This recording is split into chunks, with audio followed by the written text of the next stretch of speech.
married to Sarah. This is May 1950 now that the book was published.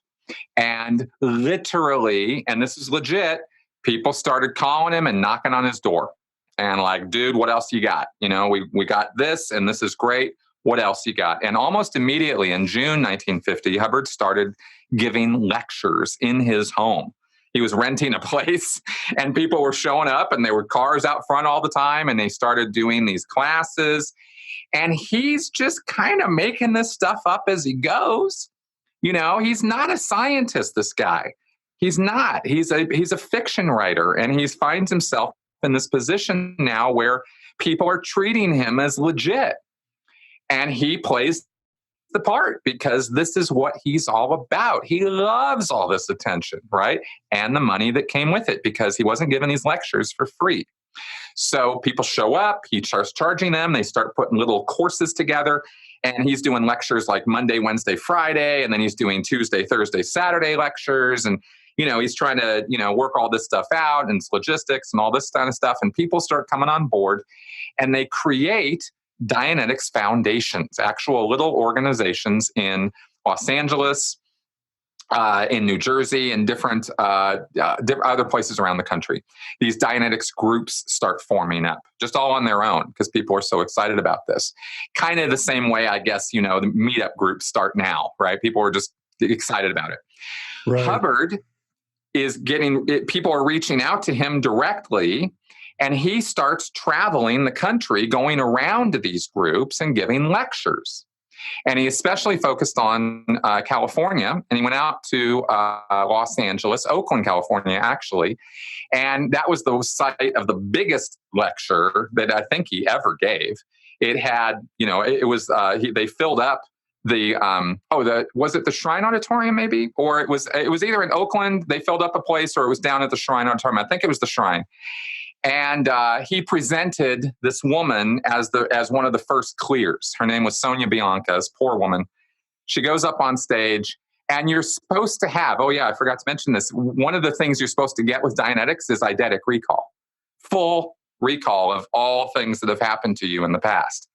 So, of course, everybody's all excited about this because here's the first clear they're going to lay their eyes on.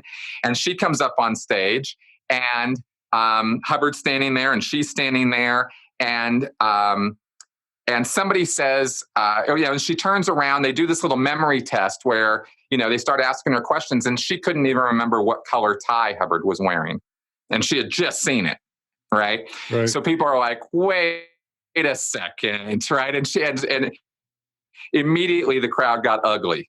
And things turned pretty bad pretty fast, right?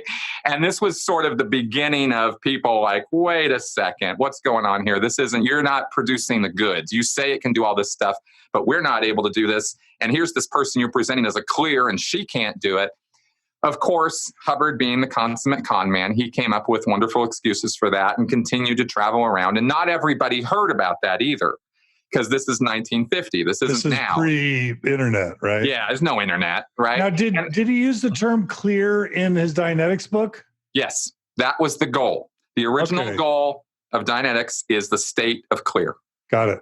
Okay, yeah. Got it. So there's no internet. There's no fact checking. I mean, you can't fact check Hubbard's naval record or any of that.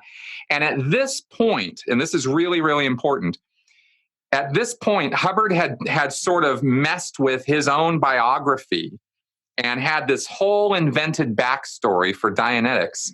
That time that he had spent at Bethesda Naval Hospital before he'd hooked up with Jack Parsons was a time where he had developed Dianetics and where he had cured himself of lameness and blindness brought about by war wounds from combat. Right. All of the above is total nonsense, right? He had no combat wounds. He did go to the hospital because he did suffer from some damage from some their own shells going off below deck, and that caused an explosion, and that put him in the hospital. But he wasn't blinded in the hospital. He wasn't, lame in the hospital. He wasn't hobbling around on crutches. That wasn't what actually happened, but that's what he represented as happened, so that he could sell this story that's when he had developed the technology, the methodology of Dianetics. And he had tested it out, he said, on other veterans who were there in the hospital, and he had cured some of them.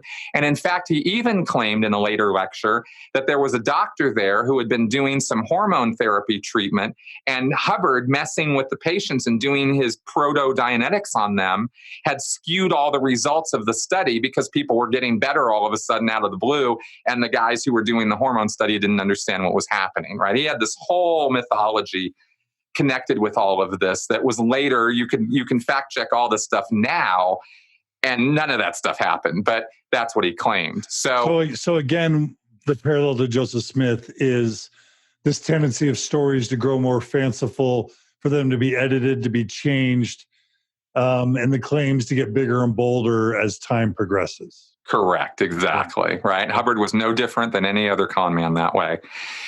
So we come back to 1950. Hubbard's making these claims. He's telling these stories in his lectures about how he had developed Dianetics. In his lectures, notably, at least the ones that we have that have survived this whole time period, because we can't say I can't say I've seen every single lecture he ever gave. We just have the ones that have survived all this time, and the church has really done a pretty championship job of preserving stuff from 1950 that was originally recorded on wax discs and falling magnetic tape that now is falling apart.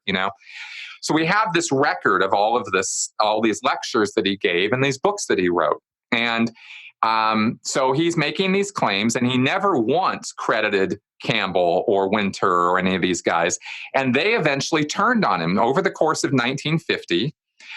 Dianetics rose in popularity. These foundations grew to, impressive sizes, hundreds of members. And Hubbard was traveling around, and he would go to the foundations, and he would be the celebrity on site, and everybody was, oh my God, it's Hubbard and all this. And he would advise on what to do and how to run the organizations and stick his nose into what their business affairs were, because he owned the copyrights of Dianetics. I mean, it was his. So they're only operating on his blessing, and he would raid the bank accounts. He'd just go in and I need some money, and he'd take it, and he would say, do this, do that, do the other thing. And his organizational sense was so poor that they would just be like, what? Well, now stop. What are you doing? And then they'd try to rein him in, and they couldn't. And it was kind of this battle. And it ended up that people would quit, that, Campbell resigned from the board. Winter resigned, actually wrote a book about Dianetics and his involvement with it. And how Hubbard how he thought the procedure was good, but he thought Hubbard had gone off the rails. So he was making enemies almost right away. Within the first year, he had people who just hated his guts.